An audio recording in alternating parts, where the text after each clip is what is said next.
Alô, amigos do programa Louvor e Mensagem, que bom que nós podemos entrar novamente no seu televisor. Eu quero aproveitar e agradecer a audiência crescente que estamos tendo com a sua atenção, com a sua divulgação. Você evangélico de diversas igrejas que nos assistem e apreciam o nosso programa. Muito obrigado. Nós queríamos convidar você para continuar divulgando o programa, porque a nossa finalidade aqui é trazermos uma possibilidade de que, se você tiver um encontro com Jesus, algo vai mudar na sua vida e você vai ser totalmente transformado e abençoado.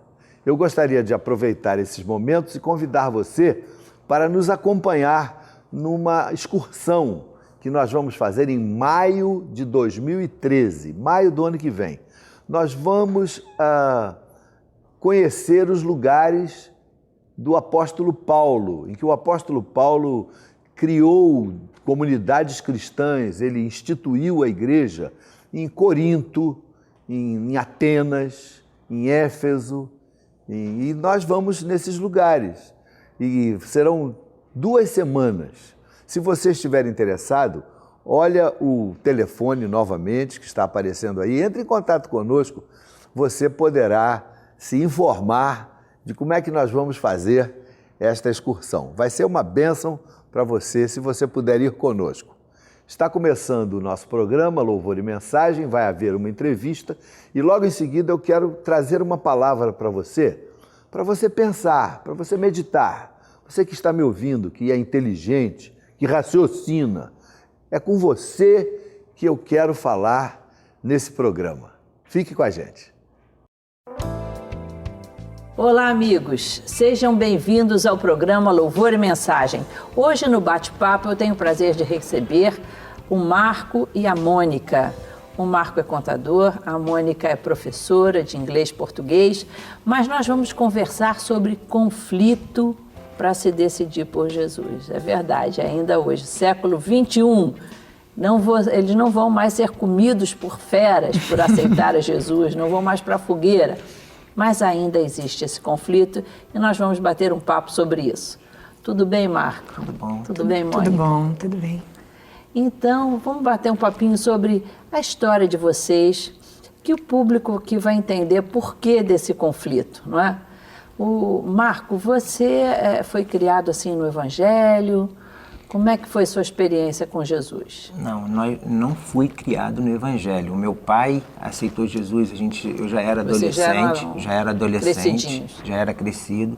E aí ele sempre fazia o convite para eu e minha irmã irmos à igreja. E nós íamos sempre fazer uma visita na igreja, sim, né? Nunca tínhamos o compromisso de se decidir por Jesus, né? Nesse período você já namorava a Mônica? Já namorava a Mônica, nós começamos a namorar, eu tinha 13 anos, ela tinha 12. Gente, muito novinha. Um namoro de criança mesmo. Mas era um namoro de criança, demoramos quase 1 ano para poder dar um beijinho, daquele assim, de biquinho. Ainda foi precoce. De biquinho, porque nós estudávamos juntos também, desde a primeira série. Então fizemos todo esse período junto, sim, né? Até praticamente a faculdade juntos. Que legal. E a Mônica tinha fé religiosa? Você tinha uma religião? Tinha. Mas não era evangélica? Não era evangélica. Mas, assim, tinha, assim, né, o temor de Deus, queria muito me decidir por Jesus e ficava com aquele receio dos amigos, do que as pessoas iam falar, a minha família. O conflito de se decidir por Jesus, que você veio a conhecer, vamos dizer, a mensagem do Evangelho através de um convite do seu futuro sogro. Isso. Não é isso? Isso. Então você ia à igreja e gostava? Gostava, me sentia muito bem, com louvor, com as mensagens, né? E aí, quando... Por que o conflito? O conflito era, primeiro, por causa do que as pessoas iriam falar. Eu ia ficar andando com uma Bíblia. E vão dizer que eu né? sou crente, ser crente é careta. Eu não vou poder fazer nada, não vou poder ouvir. A religião do não pode, isso, né? Muito preconceito ainda. Você sabe que é incrível, ainda existe esse tipo de preconceito em relação aos evangélicos, né? As pessoas desconhecem um pouco o que é a fé evangélica. E a verdade é que esse preconceito, inclusive, nasceu muito de um período na nossa sociedade em que se evitava que as pessoas conhecessem o Evangelho. Vamos dizer, a fé predominante da época, né, pregava contra a fé evangélica. Eu fui criança nesse período e eu escutava dizer: não entre numa igreja evangélica, é pecado quase mortal entrar dentro de uma igreja evangélica. Então isso tudo foi criando preconceito. Eu escutava dizer que a fé evangélica era uma fé só para pessoas pouco escolarizadas, para os pobres. Isso. Se bem que depois eu cresci, eu falei que engraçado, né? A fé evangélica é a fé predominante em países mais desenvolvidos. Tem alguma interpretação errada aí nessa história, né? Estados Unidos, Inglaterra, os países nórdicos, onde a fé evangélica é predominante, eu acho que tem preconceito aí nessa história. A realidade é que a sociedade brasileira, graças a Deus, que isso melhorou, mas ainda há algum preconceito, mas houve um período em que ser evangélico na sociedade brasileira era motivo até de perseguição familiar. Não é? E era esse o teu temor.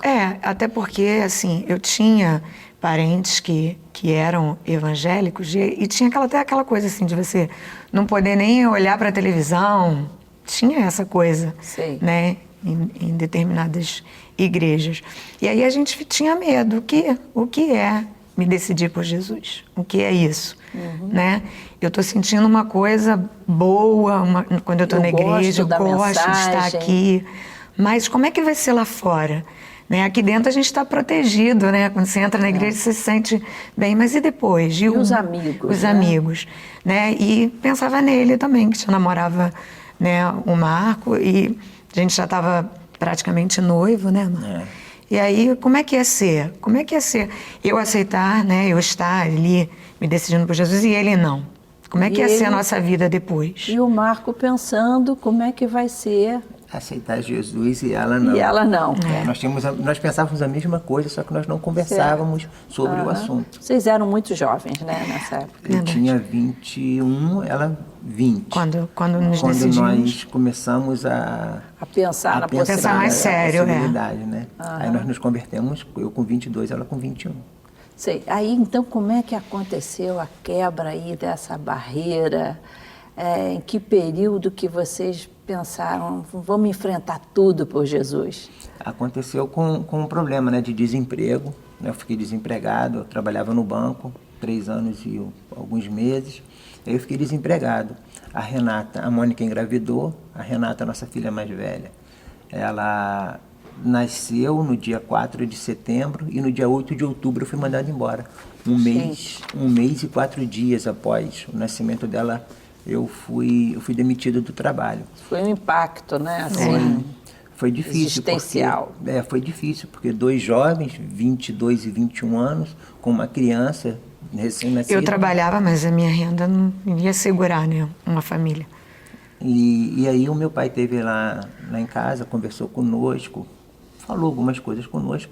E quando ele saiu lá de casa, nós nos ajoelhamos em casa, no quarto, na beira da cama, e começamos a fazer a nossa oração do nosso jeito, né? Do nosso jeito, que eu acho que essa é a mais sincera, né? Ele é nosso pai, ele escuta o nosso jeitinho de falar. Isso aí. Então nós conversamos com Deus ali, nós dobramos o nosso joelho e conversamos com Deus. E aí, depois que passou esse momento de conversar com Deus, nós fomos conversar, nós dois. E aí ficou, poxa, você quer aceitar Jesus? E agora, você quer aceitar Jesus? Aí eu falei, não, eu quero aceitar Jesus. E você quer aceitar Jesus? Não, eu também quero aceitar Jesus. E aí, então aceitamos Jesus. Aí resolvemos aceitar Jesus na nossa casa. Na verdade, a gente fala assim, é uma frase tão simples, mas aceitar Jesus significa abrir o teu coração para que Jesus passe a ser o Senhor da tua vida. Isso. Que a mensagem que ele pregou se torne vida dentro do teu coração. Os princípios que ele ensinou passem a ser os princípios do teu viver, do teu caminhar. Isso aí. Não é, Isso, não é isso só aí. falar. Isso. É uma decisão importantíssima, né? Com certeza. Um casamento espiritual. E desde este momento foi um marco na nossa vida. Foi uma mudança radical mesmo, foi uma mudança radical. Que a princípio, aos olhos da sociedade, dos nossos amigos e vizinhos, 2 garotos não iam chegar um passo à frente. Sim. Ainda mais vindo o desemprego também. Então muitas pessoas provavelmente deviam estar pensando em... Eles não vão conseguir chegar muito novos, constituir uma família. Eles não vão conseguir. Começaram errado, porque, né? Houve a gravidez, né? Aí a gravidez, fora de hora, o desemprego. Então... Mas aí é depois que Jesus passou a fazer parte dessa família, vocês começaram a botar tudo em ordem. Sim, aí a gente começou a sentir a necessidade de estar na igreja, de ingressar num ministério, né? Vocês casaram aí, formalmente? Casamos. A gente, na verdade, quando a gente teve a nossa filha, a gente já estava casado já. A gente casou no civil, né? Antes até dela nascer. Então a gente já era casado.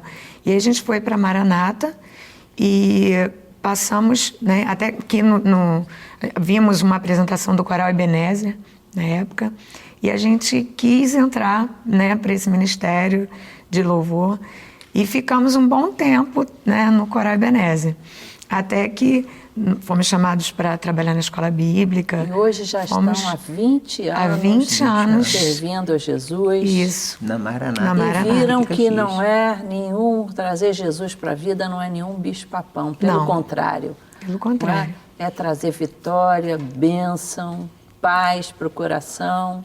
Isso. Graças a Deus, nossa vida, assim, não é dizer que aceitar Jesus as coisas vão prosperar financeiramente. Você não vai ter problema. Não é isso. Verdade. É que a gente tem mais proteção, a gente se sente mais protegido, porque sabe que nossas vidas estão nas mãos do Senhor. Nas dificuldades, nós não estamos sozinhos. Nós estamos sozinhos. Nos desempregos, nós temos um Deus que nos sustenta, nos guarda. Criamos as nossas filhas que cresceram no Evangelho, na Maranata. Que bom. Né? A nossa filha mais velha já se batizou. As 2 estão no coral. E hoje vocês são líderes entre os casais, no movimento de casais, líder dentro de movimento da juventude também. Isso, também. Na igreja. Isso. E professores da classe de estudo bíblico. De casais também. Dominical. Nos casais. De casais. Hoje nós estamos totalmente envolvidos. Que coisa boa, né? O que nós poderemos fazer? Deus tem nos dado tanta coisa. Quem sabe tem alguém aí assistindo ao nosso programa que também simpatiza com a palavra de Deus, com a fé evangélica e tem esse medo de enfrentar a família, de enfrentar amigos, de enfrentar vários preconceitos para ter um encontro com Jesus, mas diante disso que vocês falaram...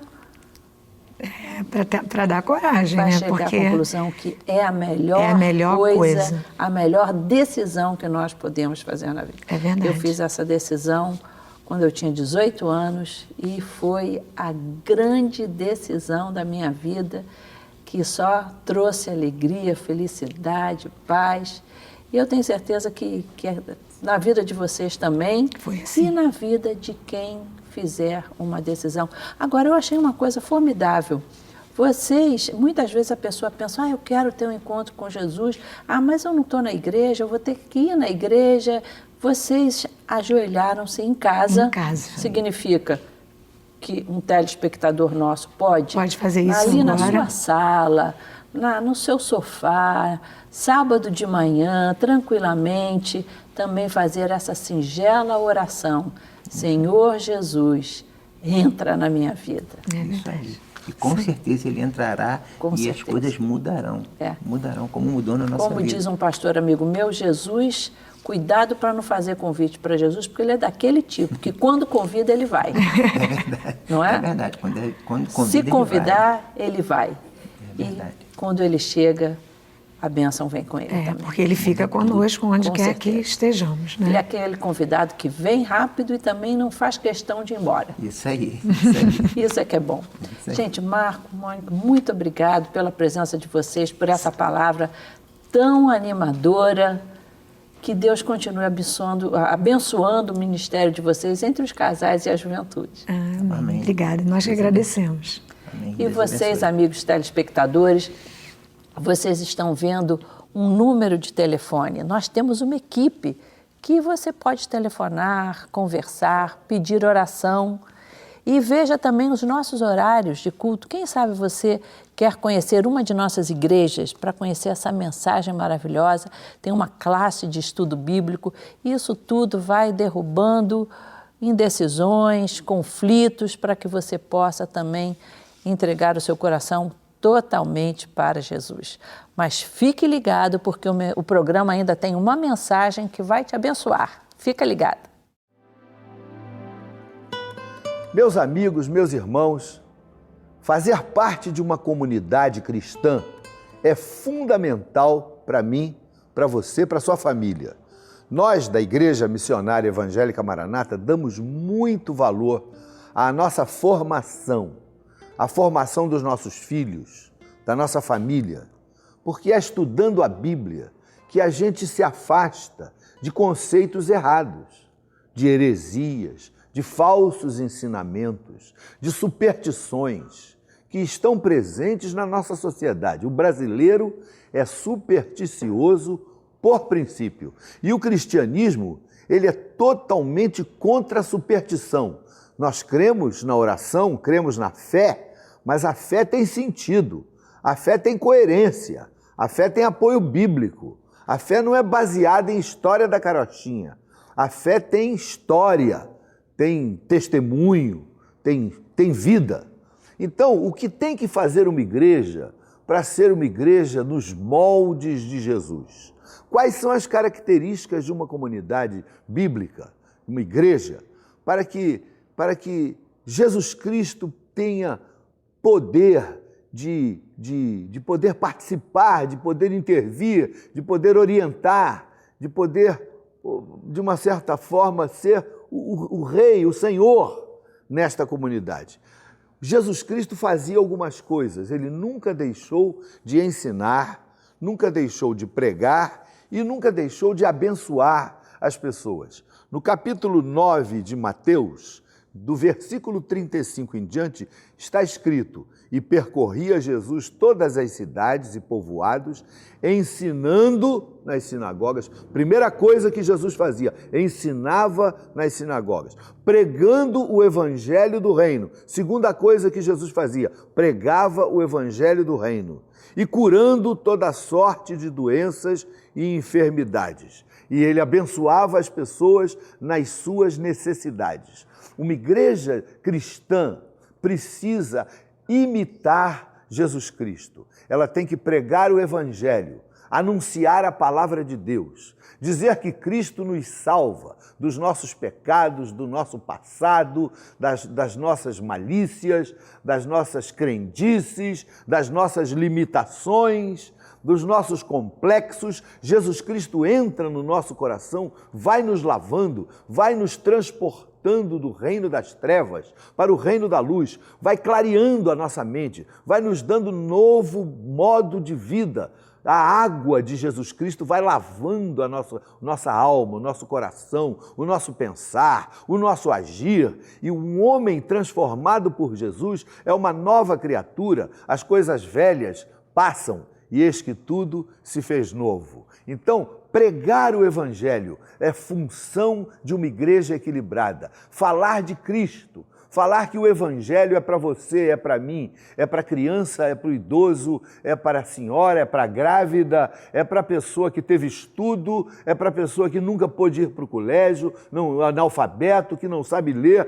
Pregar o evangelho de Jesus Cristo ainda transforma as pessoas. E é por isso que o evangelho está crescendo no Brasil, porque esta mensagem ela é inebriante, ela é transformadora. Ela é a melhor mensagem que existe na face da terra. O amor de Deus, que Jesus nos amou de tal maneira que veio, encarnou a nossa forma, o nosso corpo e conheceu as nossas necessidades e limitações, venceu as nossas tendências e pecados, enfrentou a cruz por nós. Jesus Cristo morreu por mim e por você para que nós pudéssemos ter vida, vida eterna, vida abundante, os nossos nomes serem escritos no livro da vida. Por que nós cristãos não cremos em reencarnação? Porque nós cremos em ressurreição. A Bíblia diz: está ordenado ao homem morrer uma só vez, vindo após isso o juízo. Então, o que nos aguarda é vivermos uma vida na presença de Deus,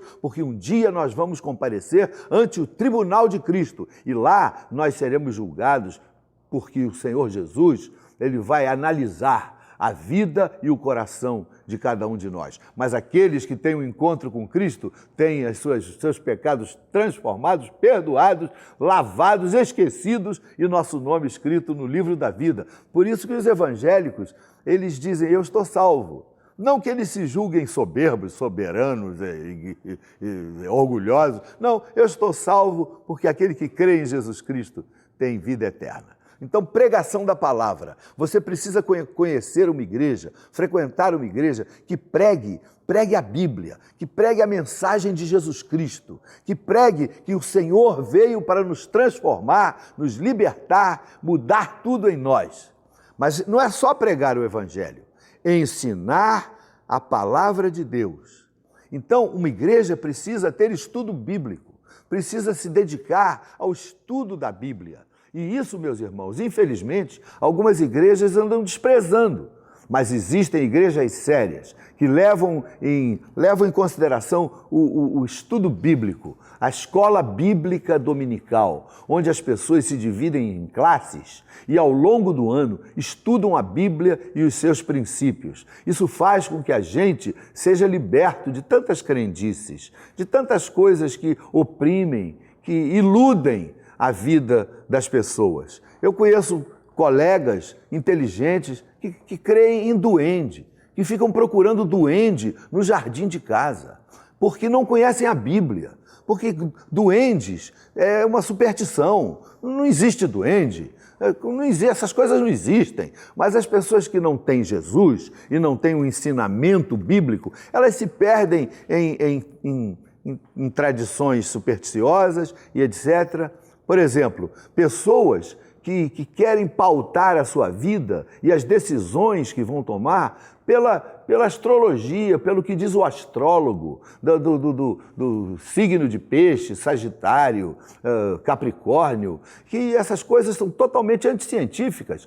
A minha personalidade não é baseada pelo mês que eu nasci. A minha personalidade tem outras origens. Eu sou um pouco daquilo que meus pais me ensinaram, eu sou um pouco daquilo que eu aprendi com os meus professores, eu sou um pouco do caráter que foi incutido em mim através dos ensinamentos dos meus pais. Eu sou um pouco da transformação que o Espírito Santo faz na minha vida quando eu me encontro com Jesus, me entrego a Ele, me submeto a Jesus Cristo e Ele muda a minha forma de pensar, vai me lapidando, Ele vai me lavando. Jesus Cristo disse que se nós conhecêssemos a verdade nos libertaria. É esse tipo de libertação que o Evangelho traz para nós, e não pelo fato de eu ter nascido em maio, setembro ou novembro. Mas, infelizmente, algumas pessoas creem nisso bem intencionadas, porque elas não conhecem a palavra, elas não têm um estudo da Bíblia, elas ficam iludidas em tantas coisas. Por isso, uma igreja equilibrada precisa dar valor ao ensino da palavra de Deus, de ensinar, para que as pessoas não fiquem pensando que é dando dinheiro na igreja esta ou aquela, que eu vou receber esta bênção ou aquela bênção, porque as bênçãos de Deus não são fruto de pagamento em dinheiro.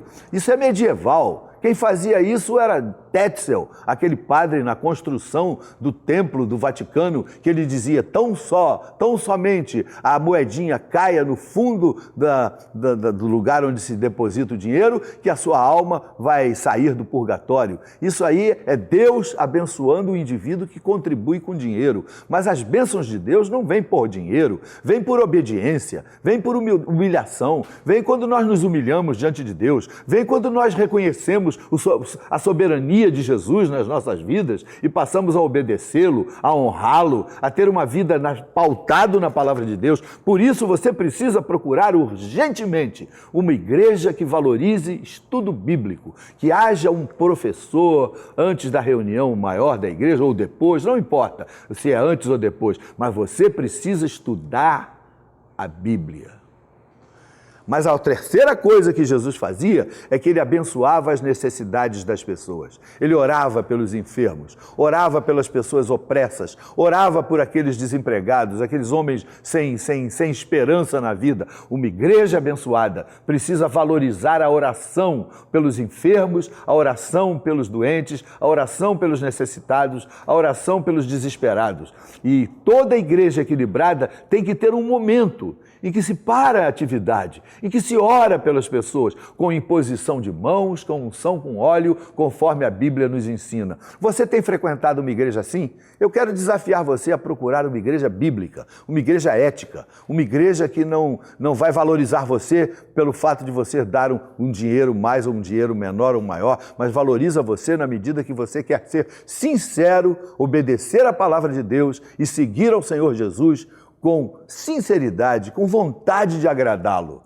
Venha estar conosco. A Maranata não é a única igreja equilibrada e abençoada no Rio. Essa é característica de heresia, quando a pessoa diz que só a nossa igreja é uma igreja abençoada. Isso já é característica de uma igreja desequilibrada. Uma igreja equilibrada tem comunhão com as outras igrejas, e é por isso que nós temos comunhão com as igrejas batistas, presbiterianas, metodistas, Nova Vida, Assembleia de Deus, todas essas igrejas evangélicas éticas, cujos pastores pregam a Bíblia, pregam que você precisa ter um encontro com Jesus, se conhecer a palavra, se arrepender, mudar de vida, para que Jesus Cristo seja Senhor no seu coração e na sua vida e abençoar a sua família.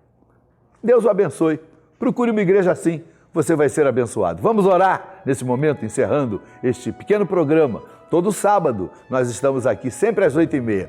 Divulgue o programa. Vamos orar. Meu Deus, meu Pai, Tu que estás agora participando desta conversa, eu estou falando, aquela pessoa do lado de lá da câmera está ouvindo, mas o Teu Espírito Santo também está falando, também está, de alguma forma, influenciando este homem, esta mulher, para que ele tome uma atitude, para que ele procure uma igreja ética, para que ele procure uma comunidade onde ele seja abençoado e onde ele abençoe outras pessoas e tenha comunhão com elas e desenvolva um relacionamento de amor, de serviço, de ajuda e de também ser ajudado. Ajuda esse homem, meu Deus, a tomar uma atitude, não ficar só assistindo o programa aos sábados, mas amanhã, no domingo, no dia do Senhor, que ele saia da sua casa, procure uma igreja ética, que ele vá louvar o Teu nome, que ele glorifique o nome de Jesus Cristo, honre o Senhor Jesus com a sua vida, com o seu talento, com o seu tempo,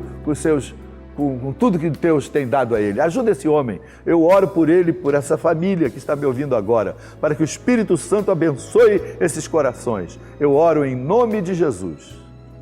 Amém. Preciso exaltá-lo, honrá-lo com louvor, glorificar meu Deus, Senhor. Conhece a nossa dor, estende a sua mão, só pra nos resgatar do mal. Por mim e por você, na cruz se entregou. Entrega a Ele o coração. Nos manda proclamar a todos seu perdão. Entrega a Ele o coração. promete retornar, conosco quer ficar. Entrega a Ele o coração.